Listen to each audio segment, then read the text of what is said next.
বাংলা একটা প্রবাদ আছে, নিজের পায়ে নিজেই কুড়াল মারা। অর্থাৎ মানুষ যখন তার নিজের কথাতেই নিজের বহু বছরের গড়া অবস্থান, সম্মান আর ভবিষ্যৎ ধ্বংস করে ফেলে, তখন আলাদা কোনো শত্রুর প্রয়োজন পড়ে না। আর ঠিক এমনই এক রাজনৈতিক আত্মঘাতী বিস্ফোরণ ঘটিয়ে এবার নিজের কেরিয়ারকেই চরম ঝুঁকির মুখে ঠেলে দিলেন বিএনপির সংসদ সদস্য নীলুফার চৌধুরী মনি। জুলাই আগস্টের ছাত্র জনতার ঐতিহাসিক গণ অভ্যুত্থান এবং বীর শহীদদের রক্তস্নাত আত্মত্যাগকে কেন্দ্র করে এবার এক ভয়ঙ্কর এবং বিতর্কিত মনস্তাত্ত্বিক বিস্ফোরক মন্তব্য করে বসলেন এই প্রবীণ নেত্রী।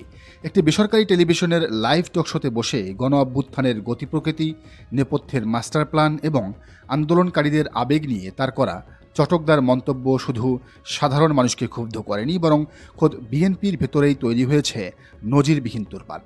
রাজনৈতিক মহলে এখন একটাই প্রশ্ন ঘুরপাক খাচ্ছে, বারবার বিতর্ক তৈরি করে আলোচনায় থাকা এই নেত্রীর রাজনৈতিক ভবিষ্যৎ কি এবার সত্যিই শেষ হতে যাচ্ছে? ঘটনার সূত্রপাত সম্প্রতি চ্যানেল আইয়ে একটি লাইভ টকশোতে উপস্থাপিকা সোমা ইসলামের সঞ্চালনায় চলছিল সমসাময়িক রাজনীতি নিয়ে উত্তপ্ত আলোচনা। আর সেই আলোচনাতেই জুলাই গণ অভ্যুত্থান নিয়ে কথা বলতে গিয়ে নিজের সীমা অতিক্রম করেন নীলুফার চৌধুরী মনি। তিনি বলেন, এই আন্দোলনে আসলে কারা মেইন ছিল তা কেউ জানে না।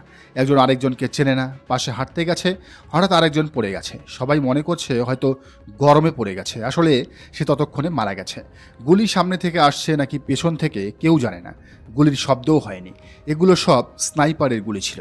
এই বক্তব্যের পর উপস্থাপিকা যখন সরাসরি প্রশ্ন করেন, তাহলে কি আন্দোলন আগে থেকেই ডিজাইন করা ছিল? জবাবে নীলুফার চৌধুরী মনি আরও বিস্ফোরক মন্তব্য করে বলেন, ডিজাইন তো অবশ্যই ছিল, ষড়যন্ত্র ছিল কিনা জানি না, যারা রাজপথে ছিল শুধু তাদের আন্দোলন ছিল এটা বলা যাবে না, অনেকে কিছু না বুঝেই আবেগে নেমেছিল। এই বক্তব্য সামাজিক যোগাযোগ মাধ্যমে ছড়িয়ে পড়তেই শুরু হয়েছে তীব্র প্রতিক্রিয়া। কারণ অনেকেই মনে করছেন যে আন্দোলনে অসংখ্য তরুণ প্রাণ দিয়েছে, যে গণ অভ্যুত্থানকে দেশের নতুন রাজনৈতিক ইতিহাসের মোড় ঘোরানো অধ্যায়ে বলা হচ্ছে, সেই আন্দোলনকে ডিজাইন করা বা না বুঝে আবেগে নামা জনতা বলে আখ্যা দিয়ে শহীদদের আত্মত্যাগকে সরাসরি খাটো করার শামিল। বিতর্ক এখানেই শেষ হয়নি। আলোচনার এক পর্যায়ে নীলুফার মনি আরও দাবি করেন, বাংলাদেশ পুলিশে আসলে কোনো স্নাইপার নেই, এসব স্নাইপার বাইরে থেকে অন্য শক্তির মাধ্যমে দেশে এসেছিল। একটি স্বাধীন রাষ্ট্রের নিরাপত্তা কাঠামো নিয়ে লাইভ টেলিভিশনে এমন মন্তব্য ছড়িয়ে পড়ার পর ক্ষোভ যেন বিস্ফোরণে পরিণত হয়। সবচেয়ে বড় ধাক্কা আসে নিজের দল থেকেই। খোদ জাতীয়তাবাদী ছাত্র দলের সভাপতি রাকিবুল ইসলাম রাকিব নিজের অফিসিয়াল সামাজিক যোগাযোগ মাধ্যমে সরাসরি নীলুফার মনিকে উদ্দেশ্য করে কঠোর প্রতিক্রিয়া জানান। তিনি লেখেন, প্রিয় নীলুফার চৌধুরী মনি আপা, আপনি দীর্ঘদিন ফ্যাসিবাদ বিরোধী আন্দোলনের একজন সারথি ছিলেন, কিন্তু জুলাই আগস্টের গণ অভ্যুত্থান নিয়ে আপনার অযাচিত এবং অসংলগ্ন বক্তব্যে আমরা অত্যন্ত মর্মাহত এবং ক্ষুব্ধ।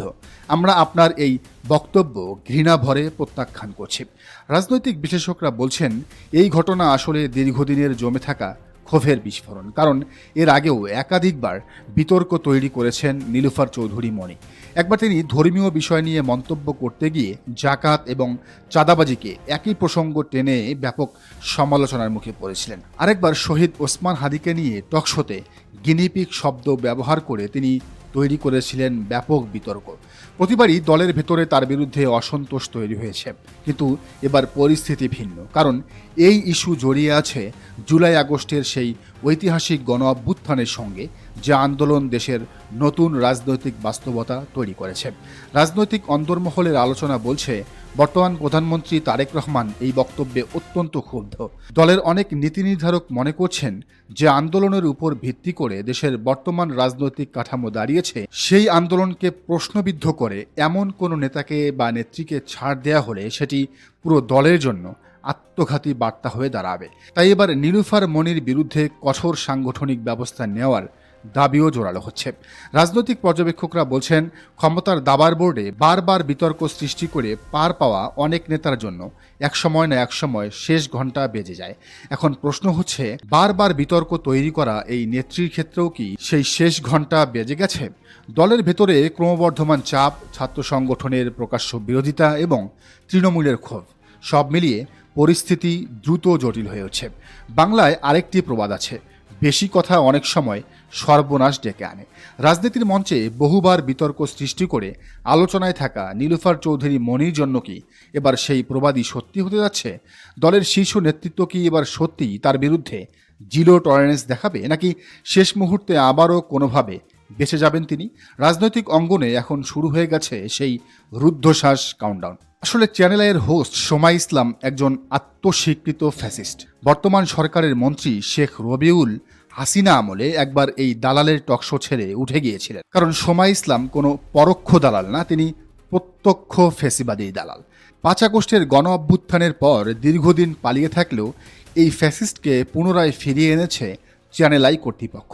ইন্টারিম সরকারের সময় এরা গর্তে লুকিয়েছিল, ফিরে এসে বিএনপির এমপি নীলুফার চৌধুরী মনির সাথে বসে রসিয়ে রসিয়ে জুলাইকে প্রশ্নবিদ্ধ করেছে সে।